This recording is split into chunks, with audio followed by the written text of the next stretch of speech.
పాపం ట్రిక్సీ గడు చనిపోయాడని వాడి పేరు మీద కుక్క బ్రోస్ అందరికి భోజనాలు పెట్టమంటే ఐటమ్స్ అన్ని తెచ్చి అక్కడ పెట్టాను. లారీ గడు వచ్చి మొత్తం చెక్ చేస్తున్నాడు.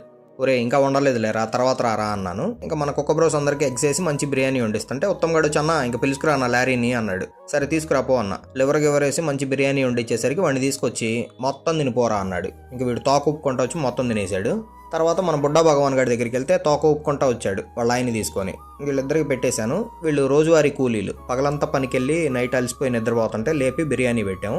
లోపల ఒకడు ఉన్నాడు, అన్నా అన్నా అని పిలుస్తున్నాడు. ఎవడరా అని చూస్తే గేట్లో ఒకడు ఉన్నాడు. బయటికి రాలేకపోతుంటే వాడికి కూడా పెట్టేశాం. వీళ్ళు కన్స్ట్రక్షన్ వర్క్ చేసి పడుకొని నిద్రపోతుంటే లేపి వీళ్ళకి కూడా పెట్టాం. ఈలో బోతుగాడు చూశాడు, అదే తిండి బోతు. వీడికి పెట్టింది పక్కన వాళ్ళకి పెట్టింది మొత్తం వీడే తినేశాడు. స్కూల్ దగ్గరికి వెళ్తే టాపర్స్ నైట్ స్టడీ హౌస్లో చదువుకుంటున్నారు. ఒరే ముందు తినండి రా అని పెడితే అందులో గజ్జి బ్రదర్స్ ఇద్దరు ఉన్నారు. ఇంకా వీళ్ళకి ఫుడ్తో పాటు ట్యాబ్లెట్స్ కూడా పెట్టేశాం. తిన్న తర్వాత వీళ్ళు అడిగారు ఏమైందన్నా అని. ట్రిక్సీ అని ఒకడు చనిపోయాడు రా అని చెప్తే అయ్యో పాపం అని వెనక్కి వెళ్ళిపోతున్నారు.